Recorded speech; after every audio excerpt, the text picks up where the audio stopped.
Quand est-ce que vous avez pleuré pour la dernière fois, Bernard? Ça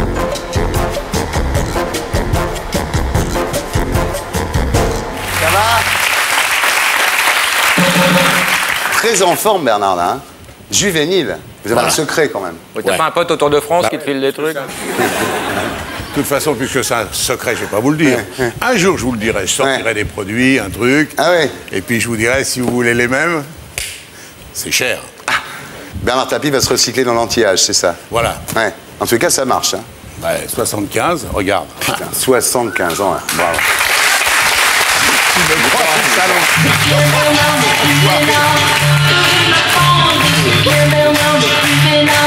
Bon alors, Bernard, d'abord, merci d'être là. Vous n'avez rien à vendre. Non. Et vous êtes là par solidarité pour Tout le monde en parle, parce que c'est l'avant-dernière émission. Exactement.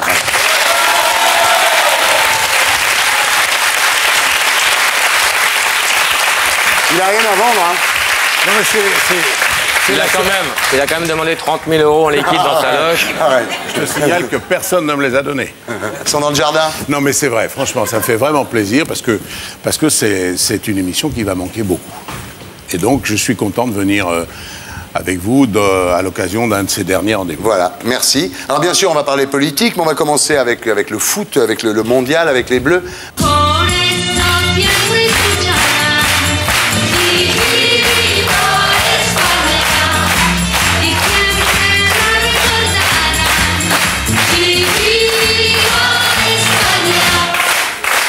Alors Bernard, vous expliquez comment cette métamorphose des Bleus dans le match contre l'Espagne?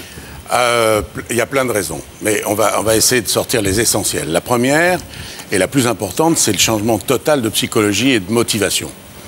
Quand on rencontre le Togo, la Corée, même la Suisse, les Français ont beau se dire, et ils se le disent, il faut gagner, on va mettre tout notre cœur, on va mettre toute notre énergie. Ils font appel à ce qu'on appelle la motivation volontaire, celle qui dépend de sa volonté. Quand tu rencontres l'Espagne, et qu'il s'agit de passer un cap et surtout de remettre des pendules à l'heure, là, tu fais appel à la motivation inconsciente, celle qui te fait courir le 100 mètres parce que ton gosse se noie. Ouais. La vraie différence, c'est ça, c'est que là, ils font appel à des ressources que seule la volonté ne peut pas te donner. Ouais. Or, quand on sait qu'un être humain utilise à peine la moitié de ses potentialités, sur un match comme ça, tu obtiens des trucs. Bon, alors ensuite, l'Espagne, eux, ont vécu le contraire. On leur a mis la tête comme ça, c'est les futurs champions du monde, ce qui fait que malgré l'ouverture du score, qu'aurait pu leur permettre de temporiser un peu, de jouer les malins, de rester derrière, et vas-y, on continue, et ils nous ont donné des boulevards derrière que les Français ont bien su exploiter. C'est énorme. Voilà, c'est énorme parce qu'on a vu ce que ça a généré chez les gens, c'est inimaginable. Ouais. C'est une belle démonstration de ce que les gens sont capables de faire lorsqu'on leur offre un événement qui les rend jubilatoires. Les gens ont envie de vibrer en tous les cas. Les Français sont versatiles. Incroyable, je ne sais pas si tu as vu dans les rues, partout. Ouais. C'était un bonheur exprimé sans limite. Et qu'on ne voit pas dans d'autres formes d'existence que le sport et en particulier le football. Moi, je ne vois jamais des gens qui ne se connaissent pas dans la rue, qui s'embrassent, etc. Ah, c'est la grande communion. Il y a certains quartiers où c'est des boîtes privées, oui.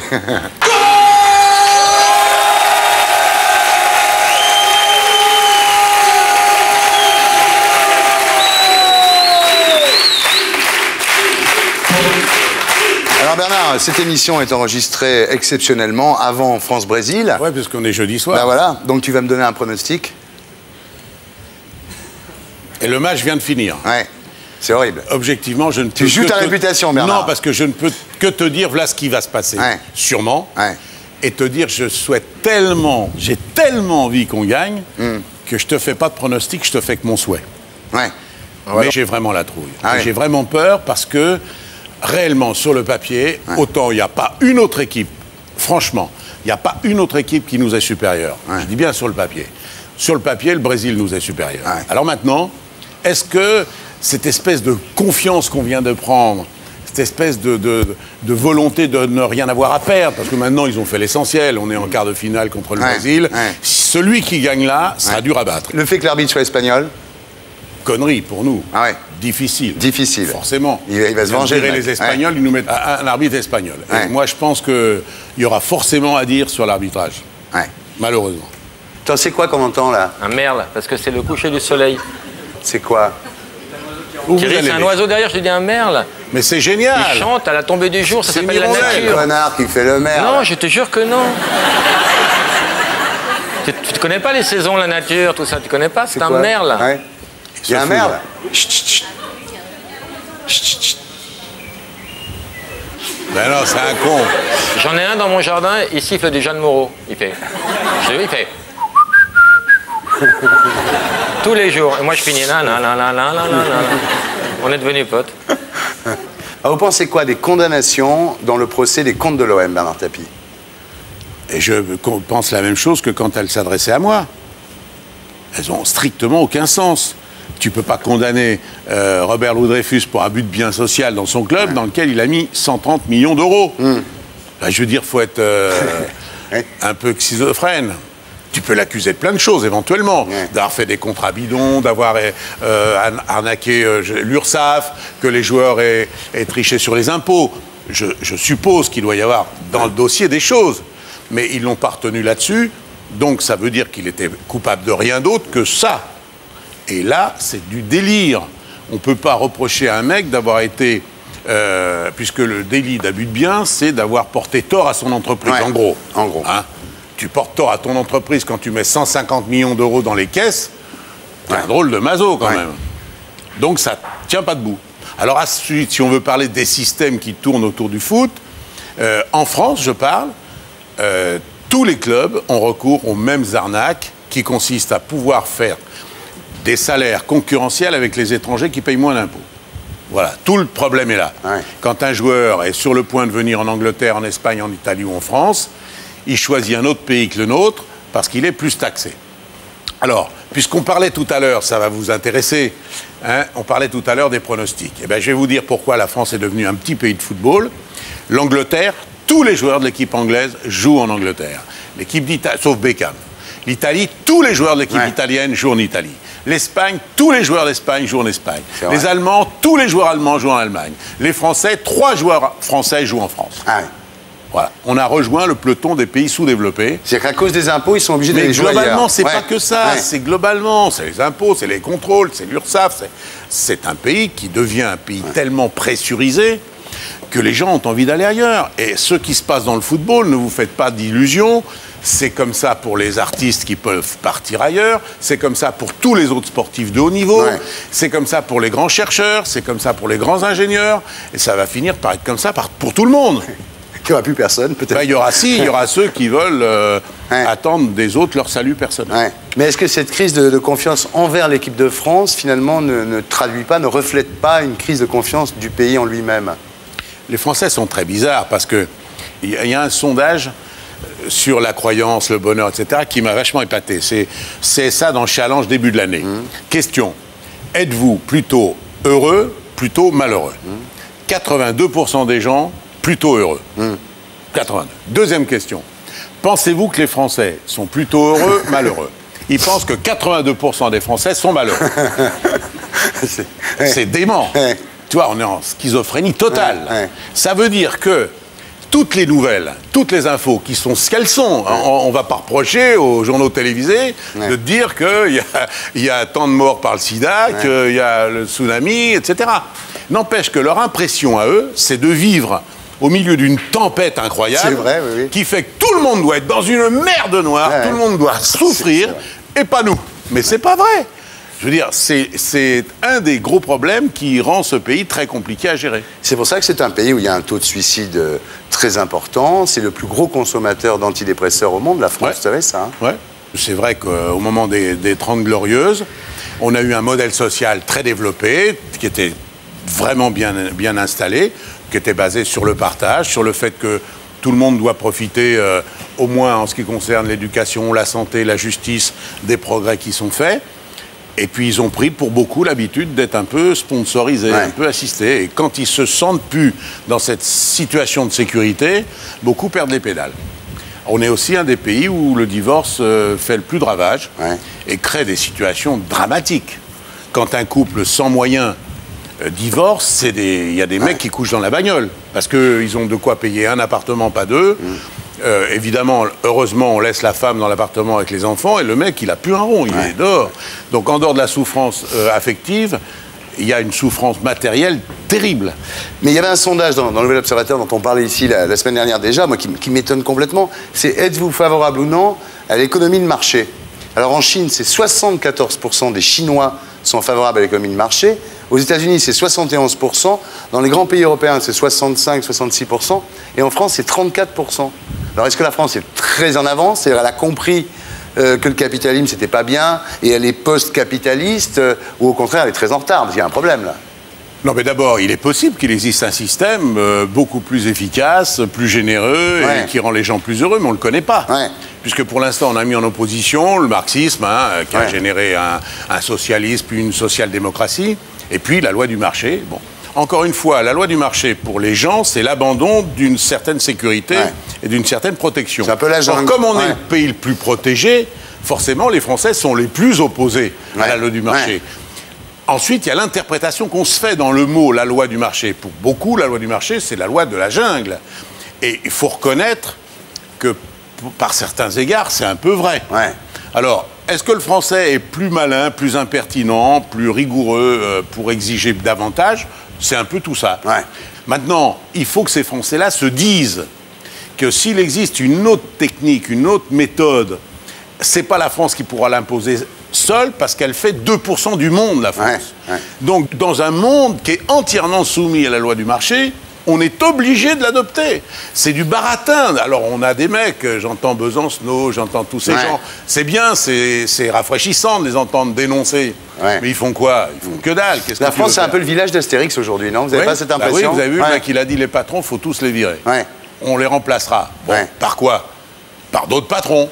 Qui auront une nouvelle hiérarchie. Toute la société est basée sur une hiérarchie. Que tu mets 150 mecs sur une plage, tu les laisses 1 an et demi, tu reviens, il y a un patron, il y a 2 adjoints, puis il y a le connard en bas parce qu'il veut rien foutre ou parce qu'il ne sait pas quoi faire. Et la société doit être bien organisée parce que celui qui est en bas, il a le droit aussi de vivre, de ne pas être piétiné, d'être protégé, qu'on ne lui pique pas son dû, qu'on ne lui baisse pas sa femme. Il a le droit. Alors, c'est là où la société doit être organisée pour faire face, à la limite, aux inégalités de la hiérarchie. Mais une hiérarchie, elle existe dans les pays socialistes, il y avait une hiérarchie. Bien sûr. Dans les pays capitalistes, il y a une hiérarchie. La France, c'est un pays qui s'accommode mal des hiérarchies. C'est un pays assez égalitariste, la France. Bah, on lui a fait sa conception comme ça, c'est logique. Alors, en tous les cas, tout ça donne aux prochaines élections présidentielles une importance considérable. Il faut leur faire attention au programme, là, parce qu'après... Moi, je pense franchement qu'on n'est pas dans la situation dramatique qu'on raconte, mais on n'est pas bien. Et là, il va falloir être très prudent. Je crois que ces élections-là sont les dernières où on a le droit de se tromper. Alors, vous n'allez pas revenir en politique, pourtant vous êtes éligible depuis 3 ans, mais vous n'allez pas revenir. Est-ce que vous avez peur? Vous dites, quand je voulais devenir maire de Marseille, on a trouvé 100 000 francs dans un jardin pour m'envoyer en prison en affaire au MVA. Si je suis candidat à la présidentielle, on va mettre 100 kilos de cocaïne dans mon coffre. Peut-être pas 100, parce que mon coffre ne les tient pas. Mais quelques kilos, non. C'est une manière de dire qu'on ne veut pas tout le monde. Et finalement, ils ont raison. Ils veulent rester entre eux. C'est un métier de faire de la politique. Les professionnels de la politique ont toujours une distance à l'égard de ceux qui ne viennent pas de leur rang. Mais c'est vrai de Kouchner, c'est vrai de Borloo, c'est vrai de Tapi, c'est vrai de tous ceux qui, à un moment donné, ont eu envie de franchir le pas. Est-ce que c'est légitime? Quelque part, oui. Quelque part, oui. Parce qu'on n'a pas donné, en tout cas, de gage sur la réalité de nos convictions, de notre programmation, etc. Par conséquent, on peut croire qu'on est capable de séduire sur des éléments d'appréciation qui ne justifient pas le vote. C'est pour ça que les électeurs font une grande distinction entre la cote d'amour, avec des sondages extraordinaires, Kouchner, et le vote. Le vote, c'est une opinion. La cote d'amour, c'est une humeur. Ça nous ramène d'ailleurs à faire attention aux sondages.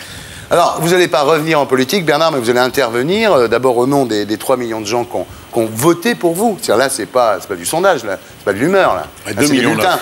C'est des bulletins dans l'urne. Et puis peut-être aussi au nom du Parti radical de gauche, non? C'est là que je suis parti, parce que c'est la philosophie radicale, entre parenthèses, qui est peu développée. On a l'impression qu'il n'existe plus que 2. Mais le radicalisme, c'est justement, il faut se souvenir, c'est Gambetta, c'est Jules Ferry, c'est Mendès France, c'est l'école publique obligatoire, c'est la séparation de l'Église et de l'État. Enfin, je veux dire, c'est des choses importantes, le radicalisme. qui privilégie l'homme plutôt que les systèmes, qui met l'homme au centre de ses préoccupations et de ses débats, qui considère qu'un État, une nation n'est forte que par l'addition de ses valeurs individuelles. Elle reconnaît donc la valeur individuelle comme un élément d'appréciation, mais à condition que les intérêts individuels soient compatibles avec l'intérêt collectif. Normal. En termes un peu plus simples, ça veut dire quoi? Chacun se démerde, chacun essaie d'être le meilleur. On ne doit pas envisager une inégalité par le bas. Mais face à la scolarité, donc à l'apprentissage, face à la santé, face à la justice, on doit tous être égaux. Le chanceux, le malchanceux, l'intelligent, le con, tout le monde. C'est la République. C'est la République. C'est la République. C'est ce qu'on appelle la République, C'est tout ça, simplement. la République. Alors, en 2007, vous croyez, vous, à un match Sarko-Sego?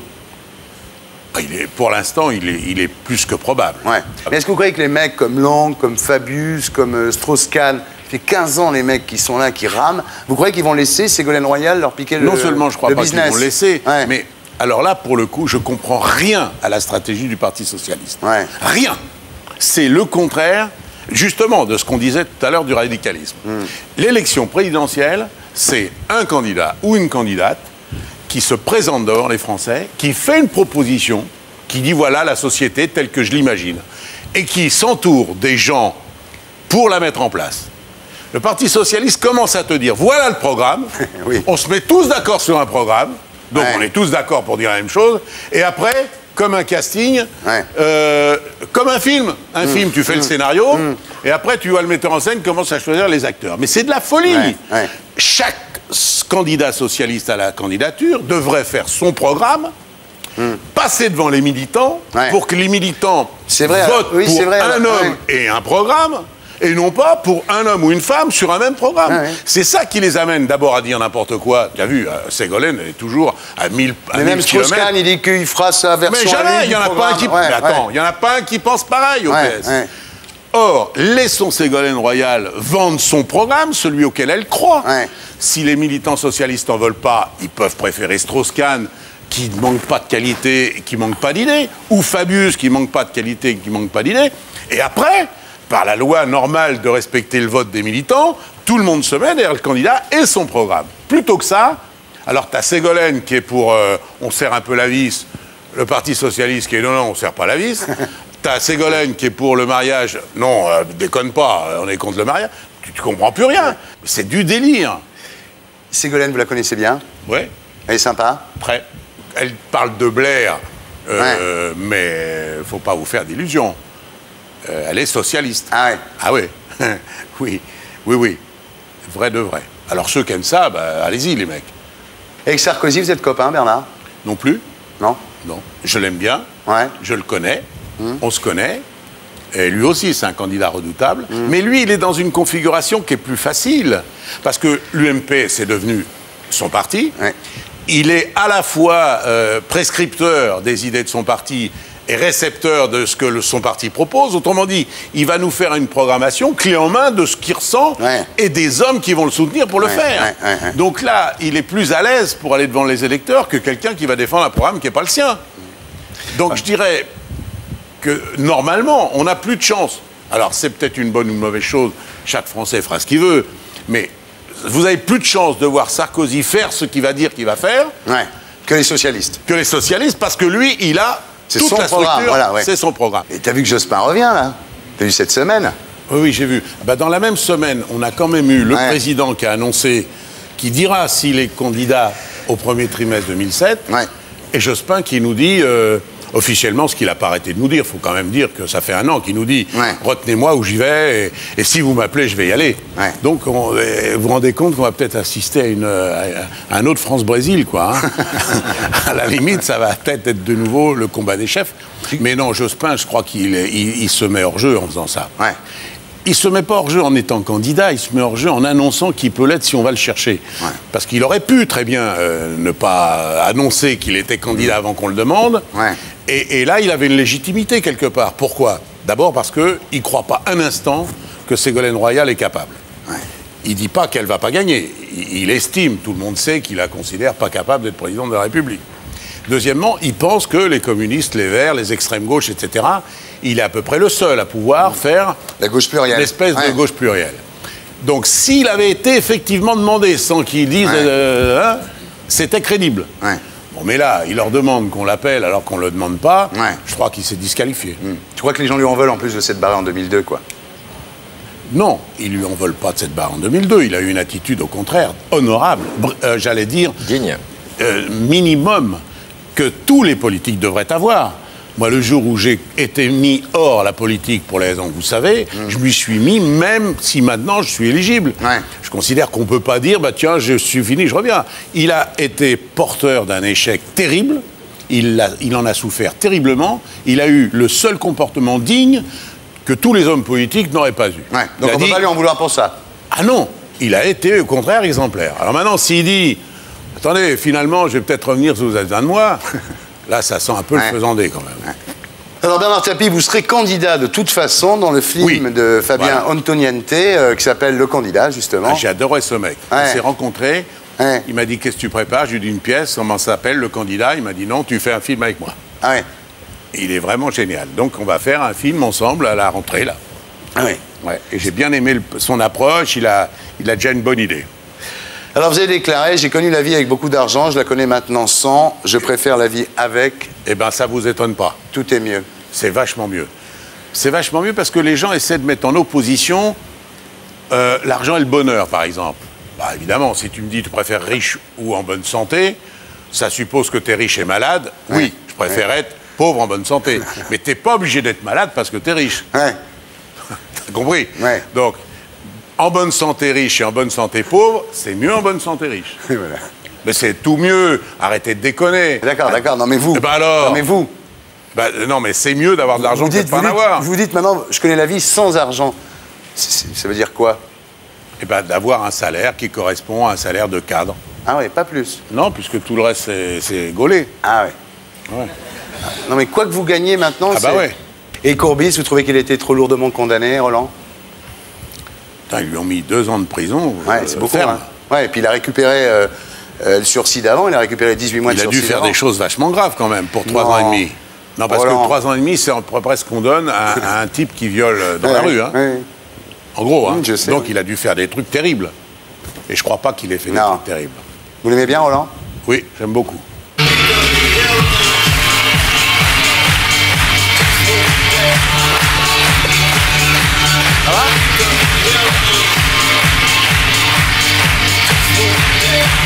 Bernard Tapie, on va faire une Hardiview. Une Hardiview. Bernard, vous pensez à quoi en ce moment-là? Je suis bien. Ouais. Je suis content de voir ma fille, de voir vous. Je suis bien. Voilà. Quand vous vous regardez le matin dans la glace, vous vous dites quoi, Bernard? Le seul moment où je me regarde dans la glace, c'est le moment où je me rase. Et franchement, je me parle pas dans ce moment-là. Ah ouais. Pas comme je Sarkozy. me parle dans qui- la journée. Ouais, d'accord. Ouais. Dans la journée, ça m'arrive. Je suis en bagnole, tout. Je me dis, allez, vas-y, mon gars. Ouais. Ils t'auront pas, par Ouais. exemple. Tu vois. Vous auriez aimé ressembler à qui quand vous étiez petit, Bernard? Bah, comme tout le monde, ça dépend de l'âge. À quel âge? Pas vers 12 ans, là, quand on commence à... À 12 ans. 12 ans, Mel Ferrer. Mel Ferrer. Oui, parce qu'il sautait Audrey Hepburn, j'étais fou Ouais, d'elle. ça, je comprends. Votre plus belle histoire d'amour? Bah, c'est celle avec ma femme, ça fait 32 ans qu'elle dure. Ah ouais. C'est beau, 32 ans.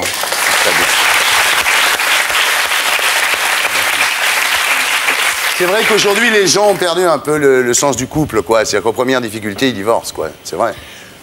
Oui, mais il y a des couples, c'est vraiment un coup de bol, parce que tu vois bien, il y a des gens pleins de bonne volonté, on va pas se forcer, quoi. Le Ouais. couple, c'est pas quelque chose qui te... Non, mais Mais des fois, il bien se faut forcer avoir un peu le vouloir. Voilà. La vérité, c'est Ouais. qu'il faut quand même le vouloir. Voilà. Il faut dire, je veux réussir. Et il y a des passages difficiles, et souvent, on s'aperçoit que si tu surmontes le passage voilà. difficile en y mettant un peu du sien, hop, tu repars voilà. pour un... Ouais. Nous, on a été vraiment vachement bien pendant 20 ans, sans aucun problème, puis on a commencé à rentrer dans l'habitude, et là-dessus, on a eu Sophie. Ouais. Et Sophie nous a redonné un coup incroyable, parce qu'on s'est retrouvés de Ouais. nouveau, parents, avec les problèmes d'un enfant en bas âge, etc. Et là, tout va bien. Ah ouais, super. Est-ce que vous seriez prêt à tout quitter pour le grand amour? Sur demain, dans la rue, vous tombez sur une gonzesse, mais fou d'amour. vous Ben oubliez moi, votre- ma femme, j'ai tout quitté Ouais. pour elle. Elle l'a déjà fait, ouais. J'ai arrêté Ouais. de bosser. Ouais. C'est-à-dire, quand on s'est connus, on a arrêté l'un et l'autre de bosser, on a vécu sur nos économies, et on a vécu 9 mois, on Ouais. n'a rien fait d'autre, rien d'autre, Ouais. que manger, dormir et tagada de soins. 9 mois. Après, il n'y avait plus de thunes, il a fallu qu'on bosse. Quand est-ce que vous avez pleuré pour la dernière fois, Bernard? Quand j'ai vu que dans ma loge, il n'y avait pas les 30 000 euros promis. Ça arrive, Ils sont dans le jardin. Tu m'avais promis 30 000 Il euros. les a mis dans un trou, c'est un Je suis arrivé dans ma loge, j'y étais pas, j'ai chialé. On l'a fait football. Ouais. Tu m'en veux pas, hein? Vous changeriez quoi en vous si vous aviez une baguette magique? Ma date de naissance. Ouais. Ah ouais. Qu'est-ce que vous pourriez dire de plus négatif sur vous? Et tu crois pas qu'il en a été si dit comme ça, sans que j'en rajoute un peu? Je veux dire, moi, j'ai été gâté quand même. Ouais, hein. c'est vrai, on m'a retiré, on m'a privé de mes droits civiques. On m'a privé de mes droits parentaux. On m'a interdit de sport. On m'a interdit de politique. On m'a interdit d'affaires. On m'a dit maintenant, refais-toi. Ouais. Authentique. Ouais. Ils ont cru que j'allais d'ailleurs pas me refaire jamais. Il y a eu un moment où vous vous êtes dit, je vais jamais y arriver à me refaire? Ah ouais, plusieurs fois. Ah ouais. Ouais. Et justement, si votre vie était à refaire, qu'est-ce que vous changeriez? De sexe. Ah oui. Bah oui, j'ai connu mec, maintenant j'aimerais connaître femme. T'as envie de te faire attraper, toi. Vous seriez un peu... C'est fait, c'est fait. C'est pour ça que je te dis ça. Qui avez-vous le plus envie d'épater dans la vie? Ah, c'est un truc que j'ai jamais aimé, ça. Ouais. J'ai jamais aimé épater. Oh, Bernard. Attends, je vais te donner 2 exemples. J'avais un beau bateau. Ouais. Jamais personne n'a pu monter dessus, voir une photo de l'intérieur de mon bateau. On n'était jamais ailleurs que loin. Il a été acheté par une femme. On a vu la chambre à coucher, la salle à manger, les dîners, les soirées, les machins, le pot de géranium sur l'arrière. C'est ça, épater. C'est-à-dire, non, moi, j'aime bien surprendre, j'aime bien être aimé, j'aime bien tout ça, mais j'aime pas épater.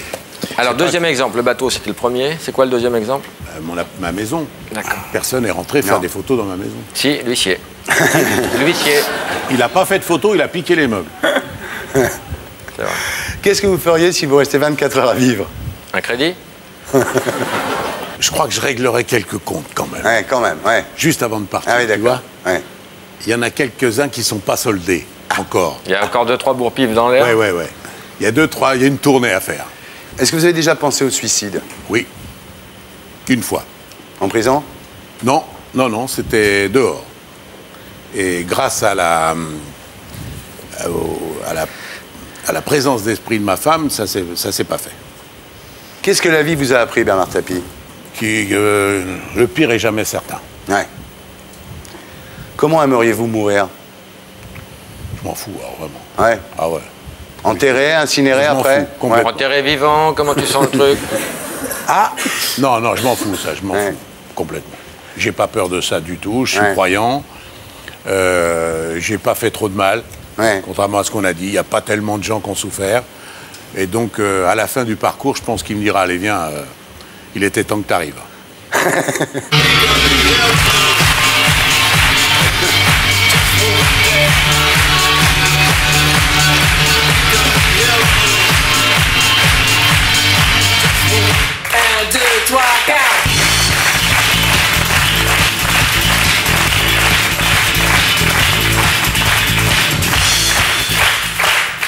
C'est pas truqué, hein? Non. Jamais. Attends, je me suis coupé le doigt avant de venir, dis donc. Comment tu t'es coupé le doigt? Ben, j'ai voulu remettre une applique qui n'était pas droite. Fais gaffe, François, il est mort, lui. Tu t'en sors bien, toi, hein? Vous n'allez plus en prison, vous repassez par la case départ et vous toucherez 135 millions d'euros. Alors, t'en es où, justement, avec cette affaire des 135 millions, là? Aujourd'hui, je viens d'apprendre que la Cour de cassation, qui devait se prononcer en juillet, là. Début juillet, le premier président a fait un communiqué pour dire que c'était reporté en séance plénière au début octobre. Donc ça veut dire que tu as gagné en première instance, tu as gagné en appel, là c'est en cassation. Si en cassation tu gagnes, bon, tu as gagné, tu récupères le pognon. Et si tu perds, c'est rejugé entièrement depuis le début, non? Non, ça repasse devant une chambre d'appel. Ah, en appel, alors on revient à l'appel. Oui. Mais ça fera là, donc ça va faire 3 mois de plus, donc ça fera 12 ans et 6 mois. C'est les jours sans fin, ça. C'est sans fin. 12 ans et 6 mois. La sortie, c'est 135 millions. Non, c'est trop dur. Je ne vais pas me mettre ça dans la poche, rassure-toi, ça ira dans les poches de l'État. Et pour être sûr de ne rien rater de Inarditube, abonnez-vous et mettez un pouce bleu.